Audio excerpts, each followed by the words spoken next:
예, 안녕하십니까. 설교 해설 시간입니다. 요한복음 9장 35절에서 41절까지 이걸 본문으로 해서 예수는 심판의 주라는 설교를 오늘 2020년 3월 22일 사순절 넷째 주일 설교를 했습니다.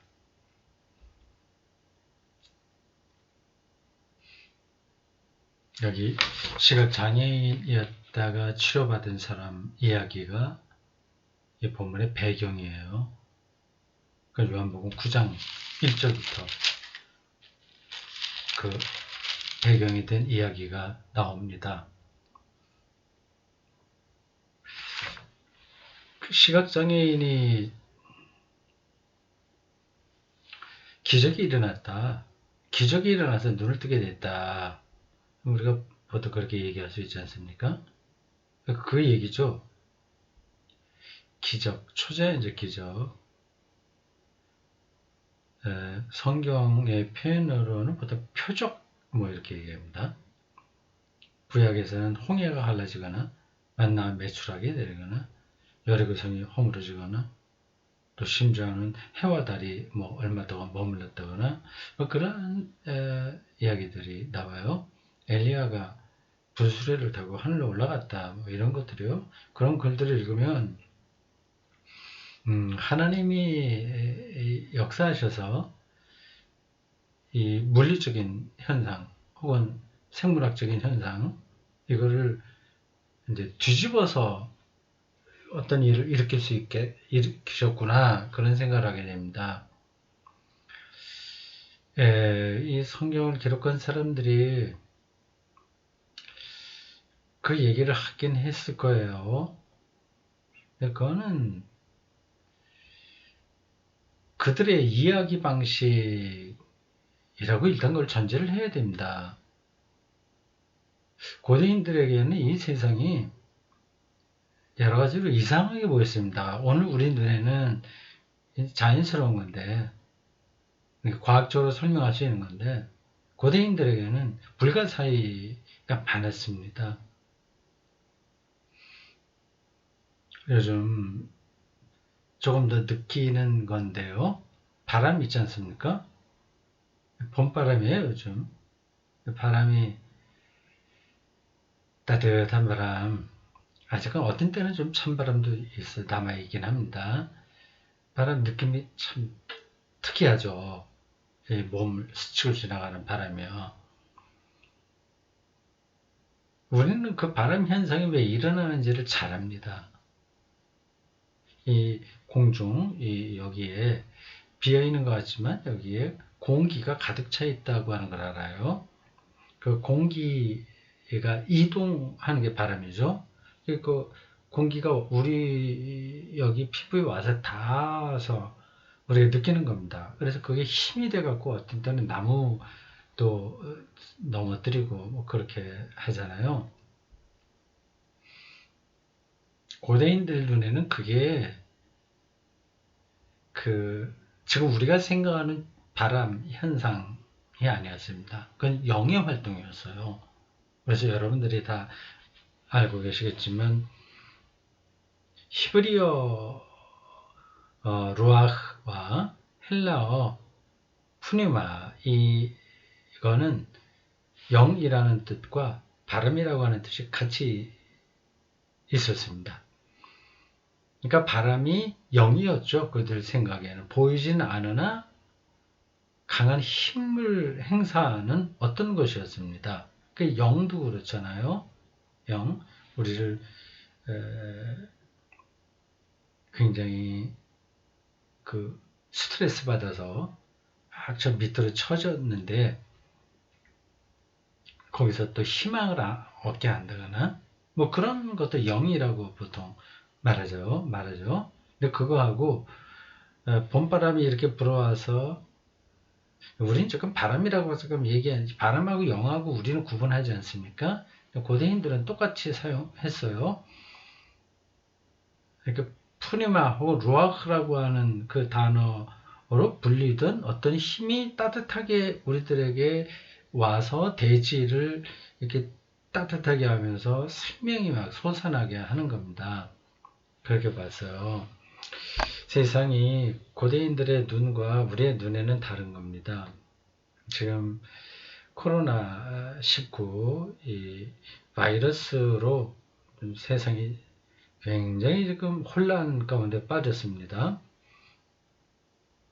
그 바이러스가 우리는 지금 그거를 과학적으로 설명할 수 있어요.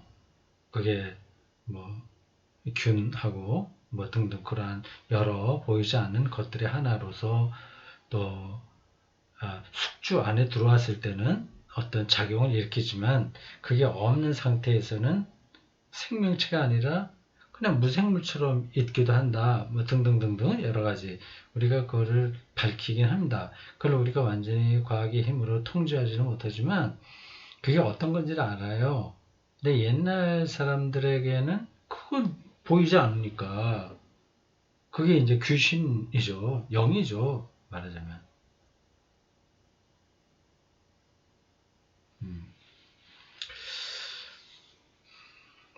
그래서 전혀 우리하고 다른 세계관에 있었던 사람들의 그 글쓰기, 그걸 오늘의 관점으로 똑같이 받아들이면 곤란하지 않냐. 그 얘기입니다. 그걸 제가 이제 그런 걸 다루고 있는 성서 텍스트 나올 때마다 조금씩 설명하고 있어요. 근데 그렇게 해도 그게 참 한계가 있습니다. 제가 그렇게 그럼 도대체 그런 일이 없었단 말이냐?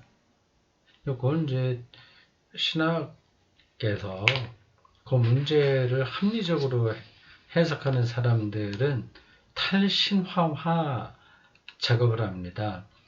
고대인들의 그 텍스트는 다 신화적인 세계 안에서 경험한 것을 근거로 해서 기록된 것이니까 그 신화로부터 나와야 된다. 탈신화화. 그 불트만이라고 하는 독일의 성서학자가 대표적으로 그 용어를 사용했습니다. 엔트, 미톨로기지어룽 했습니다. 탈. 근데 우리나라 신학계에서는 간혹 비신화화라고도 얘기해요. 비신화화. 근데 비신화화는 정확한 용어가 아닙니다. 탈로 해야 되죠. 탈과 비는 좀 차이가 있잖아요. 어쨌든 탈신화화입니다. 그러니까 신화적인 요소에 그 매달리지 말고 거기서 벗어나서 그것의 의미를 찾아야 된다. 이제 그런 입장입니다. 저도 그러한 입장을 좀 받아들인 편인데,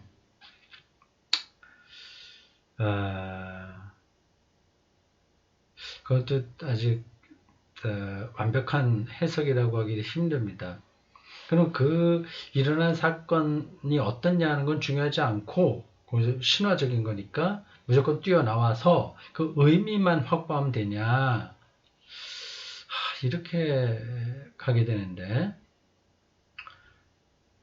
현재로서는 그게 최선이긴 합니다. 여기 조금 더 복잡한 문제가 있어서 제가 지금 머뭇거리고 있어요. 그 복잡한 신학의 논쟁까지 들어가야 되냐 말아야 되냐 이제 그런 거라서 그렇습니다. 네, 우리 눈에는 지금 저게 신화처럼 보이긴 하나, 그러나 그걸 탈신화화로서 무조건 거기서 벗어나는 게 중요한 게 아니라 그 전체 역사와 어떤 관련성이 있는지, 그리고 우리가 미처 다 알지 못하는 실체들이 거기에 있는 건 아닌가, 그런데 좀 열어놓고 봐야지 무조건 그것을 기적이 아니다라든지 실체가 아니다라든지 그건 신화적인 거야, 그러니까 거기에 귀 기울일 거 없어, 뭐 이렇게 하는 게 무조건 옳은 것도 아니거든요. 그래서 뭐 이건 지금 정확한 답을 찾기 힘듭니다. 하여튼 하는 만큼 해석을 하고, 그리고 그게 그 해석이 절대적이 아니라고 하는 그걸 전제하면서 좀 기다려야죠. 앞으로 우리 후손들, 우리 후학들이 이러한 성서 텍스트 안에 나와 있는 그 초자연적 기적처럼 보이는 것들을 더 정확하게 해석할 때까지 좀 기다릴 필요는 있죠. 그래서 아직까지 저는 그 시각장애인을 예수님이 고쳤다고 하는 것이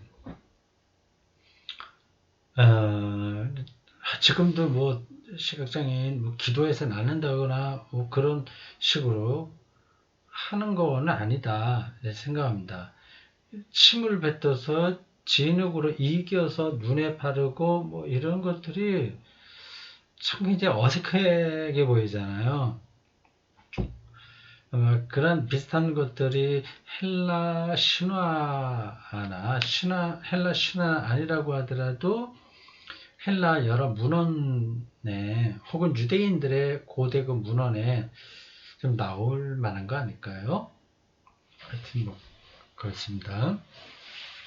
그래서 중요한 것은 그 시각장애인이 실제로 그렇게 해서 눈을 떴냐 안 떴냐 하는 게 아니라 설교 시간에 얘기했습니다. 그게 아니라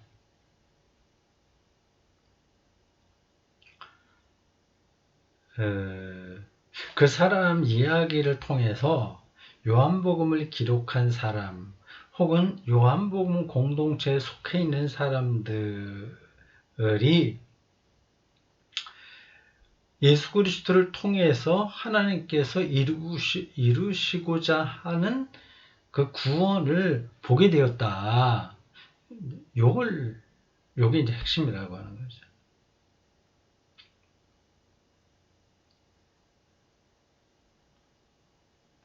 보게 됐다고 하는 거는 알게 되었다고 하는 거 똑같다고 제가 말씀드렸습니다. 우리가 어떤 텍스트를 읽을 때 그 텍스트를 기록한 사람들을 생각해야 됩니다. 그 텍스트 자체가 어떤 의미와 사실을 담고 있겠죠. 그러나 그거 못지않게 그거를 기록한 사람의 기록 목적, 뭐 의도, 뭐 그런 것들도 살펴야 됩니다. 이게 좀 이제 좀 복잡해요. 자, 그래서 요한복음 공동체에 그 사람들이 기원 후 90년에서 100년 사이에 요거를 기록했다고 그랬습니다. 실제적으로 저자가 누군지는 몰라요. 마태, 마가, 누가에 비해서 이 요한복음은 훨씬 더 관념적이에요. 헬라 철학의 영향도 많이 받았습니다. 제가 여러 번 얘기를 했죠. 뭐 처음 요한복음 시작할 때부터 뭐 태초에 말씀이 계시니라 이런 게 나오지 않습니까? 이게 말씀, 이건 로고스예요. 스토아 철학의 핵심 개념인 그 로고스를 다짜고짜로 요한 그 복음서 시작하면서 끌어들였다고 하는 거는 이 요한복음을 기록한 사람과 그 요한복음을 받아서 읽어야 될 사람들의 그 마인드가 헬라 철학에 상당히 기울어져 있었다는 걸 이제 가리키는 거죠.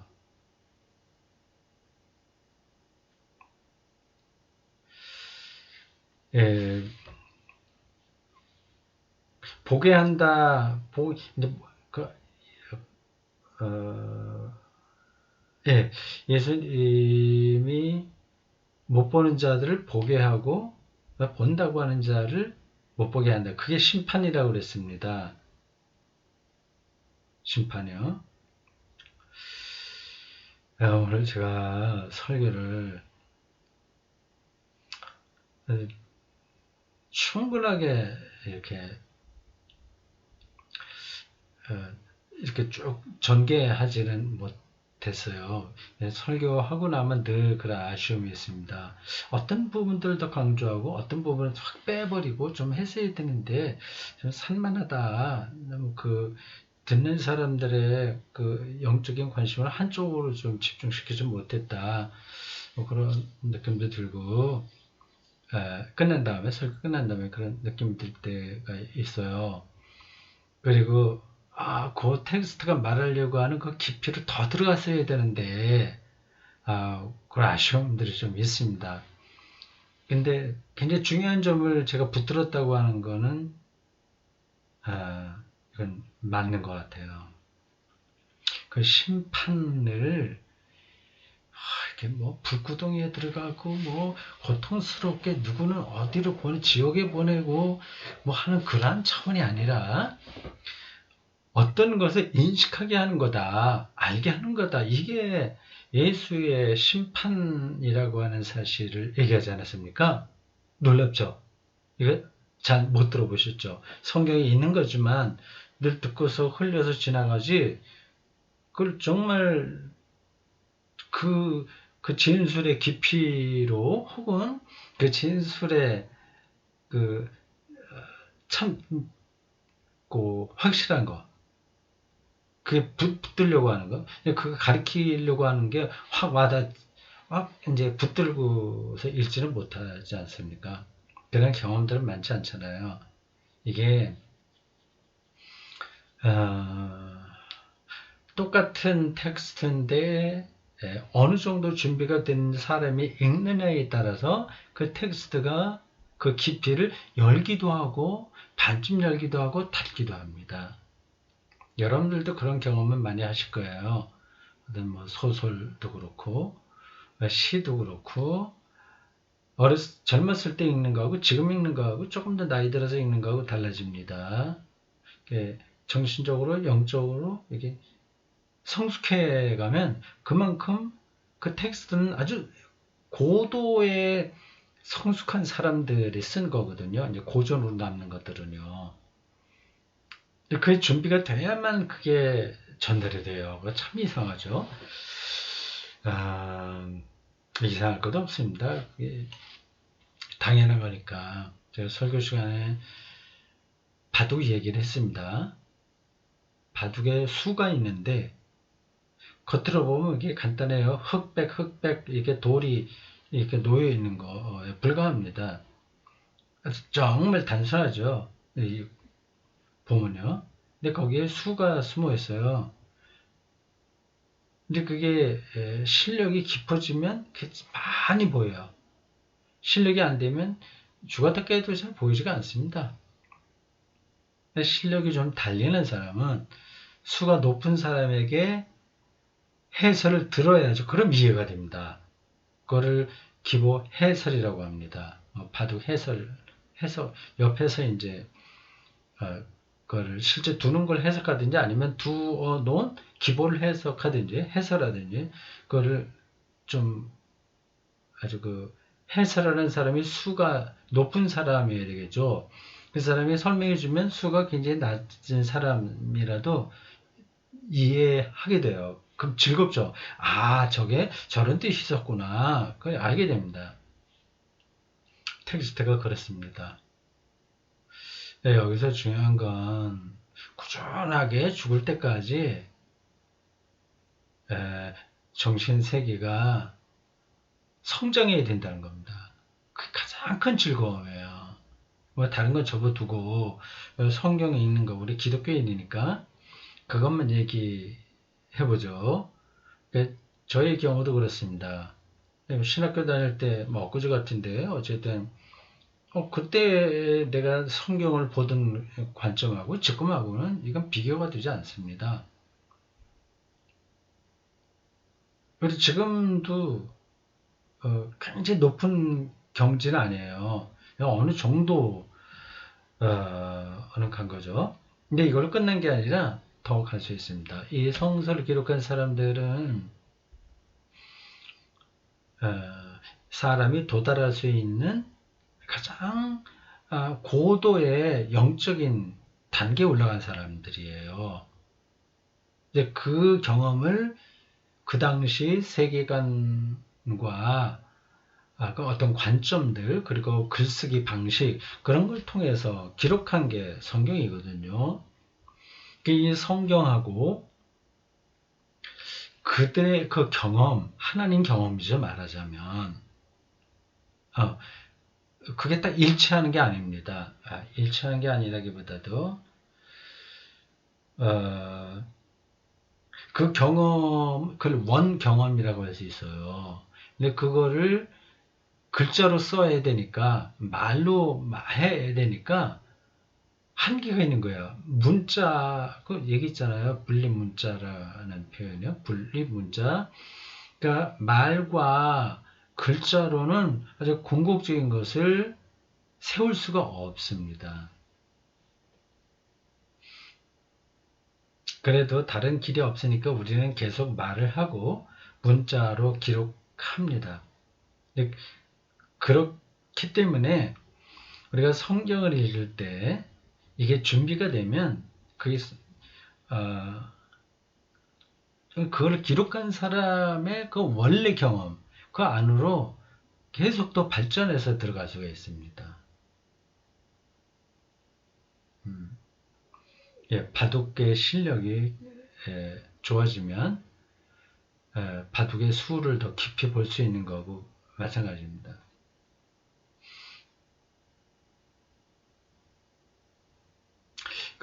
예수님의 그 심판 내가 그 본문에 나오고 있지 않습니까? 내가 심판하러 이 세상에 왔다 이렇게 얘기하잖아요. 어디 다른 데 보면 내가 심판하러 온 게 아니라 구원하러 왔다 그런 표현도 있습니다. 요한복음 같은데요. 그 뒷부분에 나와요. 이게 심판과 구원은 같은 이야기죠. 오늘 그 말씀을 읽으면서 제가 이전에 물론 많이 생각했던 것이 기초로 됐으나 이 심판이 가리키는 아주 근본적인 그 방향성, 의미를 좀 한 단계 더 업그레이드 돼서 보게 된 거죠. 그리고 우리 설교한 겁니다. 그 심판하면 지옥에 떨어지고 천대에 가고 무슨 벌 받고 뭐하고 자꾸만 상을 받고 그런 식으로 얘기하잖아요. 그건 다 메타포입니다. 은유예요. 생각해 보세요. 약간 우리는 하나님의 심판하면 이거 내가 예수 잘 믿지 못해서 잘못한 거 많고 해서 심판받아갖고 저 영원히 불바다 속에 불구덩이 속에 들어가서 고통당하면 어쩌나 그런 생각을 하면 그건 신앙이 아닙니다. 생각해 보세요. 창조주 하나님께서 어떤 일부 사람들을 그들이 예수를 믿지 않았거나 혹은 뭐 그건 아니라고 하더라도 아주 나쁜 사람이라서 지금 감옥에 사람들이 들어가듯이 그 일부의 사람들을 영원하게 고통 속에 빠지게 하겠냐. 그건 말이 안 되는 거죠. 창조주 하나님을 그러면 이제 모독하는 겁니다. 성경에는 그런 거를 암시하는 본문들이 있지 않냐 이런 반론을 하는 분들이 계실 겁니다. 물론 그렇죠. 근데 그것도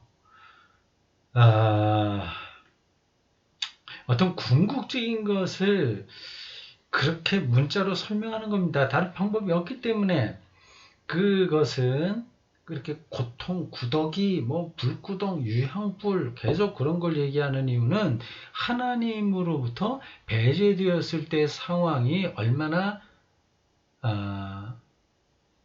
처참하겠냐 그거를 이제 은유적으로 설명한 거죠. 그리고 그것은 결국 오늘의 문제입니다. 지금 여기서 우리가 하나님 나라를 직면해서 사냐 그 외면하고 사냐? 그 문제이지. 죽은 다음에 영원한 그 불구덩이, 영원한 복락을 누리는 뭐 그런 쪽으로 생각을 하지 않으시는 게 좋습니다. 그럼 뭐 지금 뭐 예수 믿을 필요 없네 그런 얘기는 안 하시겠죠? 예, 그런 정도라고 생각한다면 그러면 이제 기독교 복음을 모르는 거죠. 그냥 장사하듯이 아니면 뭐 보험을 들듯이 적금을 들듯이 그렇게 신앙생활 하는 겁니다. 그거는 유치한 거죠. 어린아이 같은 신앙이죠.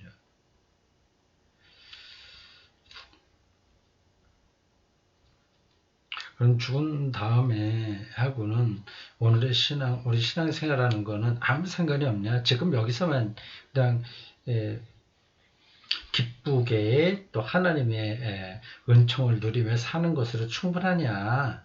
정말 죽은 다음에 어떤 구원받은 생명이 이렇게 우리들에게 기다리고 있지 않냐?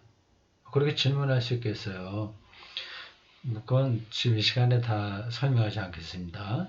이건 또 다른 문제니까.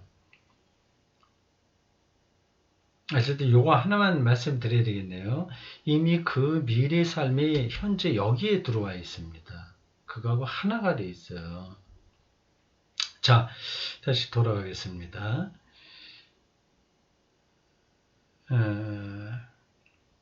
예수님의 심판, 오늘 설교 제목이 예수는 심판의 주이시다 그죠? 그거는 곧 예수는 심판의 기준이다 그 얘기입니다. 그러니까 그가 어떻게 심판하느냐 그것이 내 삶의 전체다. 그렇게 받아들이는 게 이 설교 제목이 가리키는 거죠. 심판의 주라고 하는 건 나의 절대적이라고 하는 겁니다. 그러니까 예수님의 심판을 내 삶의 가장 근원적인 토대다. 그렇게 받아들이는 겁니다. 심판한다 말만 하지 그 심판의 내용이 뭐냐에 대해서는 그냥 고대인들의 가지고 있는 그 표상, 주술적이고 또 이원론적이고 선악의 뭐 이런 이원론 이런 데 떨어지잖아요. 근데 오늘 말씀은 진짜 그런 거하고 차원이 다릅니다. 보게 하는 거예요. 보게 하는 거. 이게 예수의 심판입니다. 정말 이렇게 중요한 말씀이 이런 데 있는 줄을 제가 새삼스럽게 더 깨달았습니다. 물론 다른 데도 많이 읽었는데 설교 준비를 하다 보니까 이게 확 더 들어왔어요. 이런 점에서 설교자로 평생을 산다는 것은 이거는 행운입니다. 그리고 은총이죠, 어떤 면에서. 물론 다른 직업도 다 좋긴 하나 이제 기독교의 영역 안에서 제가 말씀드리는 거예요. 하나님 말씀을 더 깊이 깨닫고 살아가는 게 가장 행복한 삶이라고 말할 수 있지 않습니까? 근데 설교 준비를 하게 되면 그게 이제 가능한 거예요. 그냥 그 다른 때 보통 이렇게 읽고 뭐 하는 거하고 제가 요즘도 요한복음 묵상 매일 쓰지 않습니까? 뭐 그것도 조금 도움이 되긴 하는데 이 설교 준비는 그거하고 차원이 좀 다릅니다. 완전히 다른 건 아니나 더 복합적이고 총체적이에요. 그리고 뭐 묵상글 쓰고 이런 것들은 그냥 내 생각을 그냥 정리만 하면 되는데 설교는 듣는 사람을 늘 의식해야 됩니다. 그러니까 내가 전하는 말이 어떻게 전달이 될까 듣는 사람에게 그걸 하다 보니까 더 이것의 핵심을 안으로 더 깊이 들어가게 되는 거죠. 그러다 그런 것들이 쌓이고 이게 뭐 하루 이틀 하는 게 아니라 주일 예배만 한다고 하더라도 1년이면 50번 이상 하고 10년이면 뭐 어떻게 돼요? 500번? 그럼 뭐 30년 하면 몇 번 돼요? 뭐 1500번 이상? 그렇게 이 말씀을 아주 깊이 있게 새겨서 잘 요리해갖고 완전히 먹을 만한 음식으로 입맛 당기는 음식으로 만들어서 그래서 이제 청중들에게 예, 접대해야 되니 그 훈련 과정이 굉장히 좋은 겁니다. 말하다 보니까 참 딱 떨어지는 거네요. 그 설교자는 거룩한 셰프다. 셰프 요리사 맞죠? 이 성경은 이건 재료예요. 음식 재료들. 이게 성경 자체가 이게 음식은 아닙니다. 이거는 날거예요, 날거. 이걸 어떻게 다듬어서 어떻게 끓여서 혹은 양념 묻혀서 뭐 어떻게 하느냐. 그건 이제 요리를 만드는 거하고 비슷한 과정입니다. 셰프도 아, 거기에 자기 영혼을 담아서 돈벌이로서가 아니라 영혼을 담아서 음식을 그렇게 만드는 사람이라고 한다면 아마 죽을 때까지 그 음식의 세계로 깊이 들어갈 거래요. 그리고 그 쌓임에 쌓일수록 이건 하나의 기술이 아니라 예술에 해당하니까 더 풍요로워지는 거죠. 쓸데없는 얘기 오늘 길었습니다. 설계해서 시간은 뭐 이렇게 딱 정해진 요거를 내가 준비한 그거만 딱 하는 게 아니라 이런저런 필요한 것들을 보충하니까 이렇게 얘기를 해도 괜찮겠죠. 이렇게 심판이 예수에게서 오는데 예수는 심판의 기준인데 보통 준 거라고 하는 기준이라고 하는데 기준인데요. 그게 우리로 하여금 하나님의 생명, 하나님의 통치, 혹은 더 가까운 용어로 바꿔서 행복한 삶, 그를 보게 해준다는 겁니다. 그게 심판인 거예요. 심판은 구원이죠. 우리로 그걸 보게 해주니 얼마나 그게 기대가 되는 겁니까? 근데 그거를 본다고 하는 사람들, 뭐 설교 시간에 이미 한 겁니다. 그러니까 잘난 사람들이죠. 이건 제가 잘났다, 그렇지 못한 사람들이라고 하는 표현을 설교 시간에 가끔 하는데 그건 나쁜 뜻으로 하는 게 아닙니다. 이게 잘났다고 하는 것은 그 시대가 요구하는 어떤 이 형식, 삶의 틀, 여기에 그걸 절대화하는 것을 가리킵니다. 그러니까 인류대학, 높은 연봉, 그리고 좋은 집, 우리가 지금 가장 다 이렇게 좋다고 생각하는 것들이요. 그런 것을 그게 있어야 행복하다고 사람들이 생각하지 않습니까? 뭐, 꼭 설교가 아니라 좀 생각하는 사람들은 다 아는 바인데, 그렇게 절대화하면 하나님 나라가 이제 안 보이는 거죠. 그들을 본다고 생각하는 사람을 못 보게 하는 것이 예수님의 또 하나의 다른 면으로의 심판입니다. 그것은 그들의 위선, 꼭 나쁜 뜻으로가 아니에요. 이거 착각하는 거니까, 거기에 이제 갇혀서 사는 거니까, 그거를 이제 까발리는 거예요. 그게 이제 드러나게 되면 얼마나 이게 허무합니까? 그러니까 뭐 멋진 아파트, 그 자네들 뭐 다 잘 되고 하여튼 그런 것에 모든 자기 인생을 걸고 살잖아요. 그게 행복한 게 아니라고 하는 거를 예수님이 이제 알게 까발리는 거죠. 그러면 자기가 평생 그게 기울어져 자기가 에너지를 쏟았던 것이 아무것도 아니라고 하는 걸 알면 그럼 이제 허망한 거죠. 그게 심판인 거예요.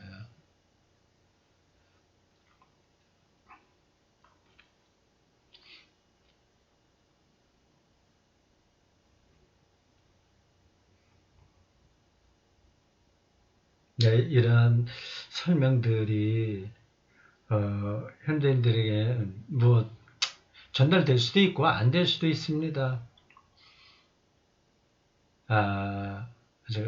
그 설교 거의 막바지에 그럼 구체적으로 그 하나님 나라, 하나님 생명, 그 행복한 삶, 이거를 우리의 일상에 어디서 그걸 볼 수 있느냐, 그걸 보게 한다고 그랬으니까 그런 질문을 했습니다. 그러면서 뭐 다들 알만한 예를 들었어요. 밤하늘의 별을 본다. 거기서 전율을 느끼고 하는데 그거는 이 세상의 현재의 시대정신이라고도 할 수 있고 우리의 삶을 억압하고 있는 자본주의 체제, 물질 만능주의 이러한 것들이 방해하지 못하잖아요. 그게 가능하잖아요. 그쪽으로 가도록 볼 수가 있잖아요. 그거를 볼 수 있다면 그럼 이제 자유로운 거죠.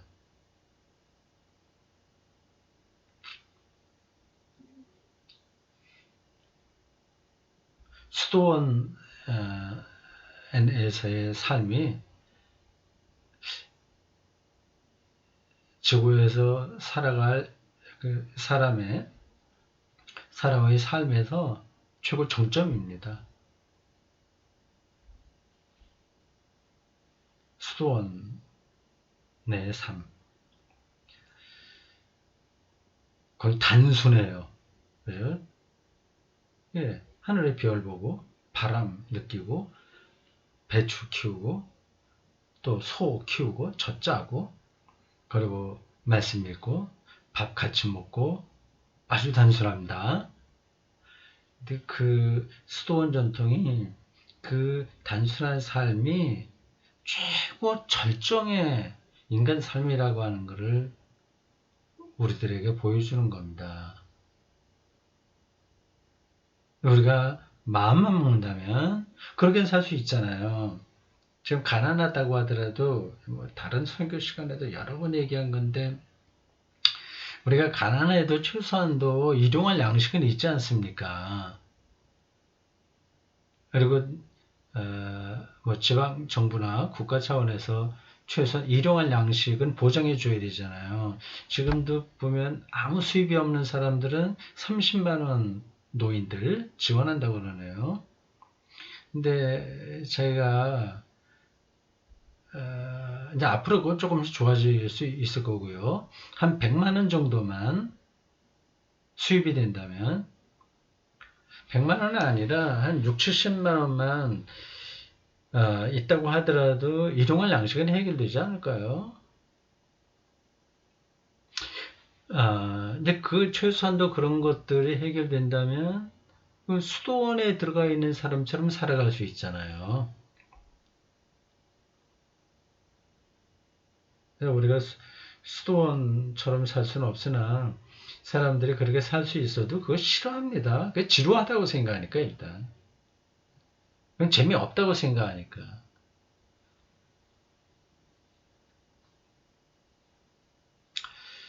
예. 오늘 이 정도 할까요? 다 됐죠?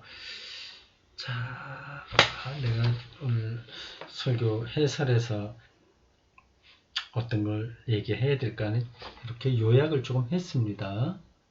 근데 이거 그대로 다 하지는 않았고 안식일 논쟁도 더 하려고 그랬는데 못했고 또 탕자의 비유 소위 말하는 그 이야기 큰아들 얘기도 좀 하려고 그랬는데 좀 못했네요. 그냥 그 한마디만 하고 마치겠습니다. 큰아들, 둘째 아들과 큰아들이요. 제가 그 신이 없는 세상 거기서 읽은 부분인데 굉장히 인상 깊어서 다시 이야기합니다. 그 큰아들은 이제 일하러 갔다가 돌아왔을 때 자기 동생이죠, 말하자면 걔가 형편없이 살다고 돌아왔을 때 아버지가 잔치를 베풀고 뭐 가락지도 끼우고 뭐 이렇게 하는 걸 보고 완전히 화가 나서 집안에 들어가지도 않고 뭐 저렇게 그 창녀들하고 놀아 자빠지다가 돌아온 쟤는 왜해서 잔치를 베풀고 나는 송아지 한 마리 잡아주지 않았냐 이렇게 아버지한테 불평했잖아요. 근데 그러니까 큰아들이 아버지하고 같이 모범적으로 모든 일을 착하게 잘 한 것에서 행복을 느끼지 못한 겁니다. 불행한 거죠. 겉으로 보면은 굉장히 착실하고 부잣집의 큰아들로서 성실하고 그렇게 했는데 행복하지 못했어요. 그러니까 그 자기 동생, 내 동생이 왔는데도 그렇게 말하지 않고 표현도 재밌어요. 당신의 아들, 뭐 무슨 몇째 아들이 뭐 이렇게 왔는데 어쩌고 저쩌고 그렇게 얘기합니다. 그래 불평을 하는 거예요. 이게 자기 행복하지 못한 거죠. 근데 그게 이제 참된 행복이 뭔지를 못 본 사람이 실제 못 봤기 때문에 그렇게 된 거죠. 자, 오늘 여기까지 하겠습니다.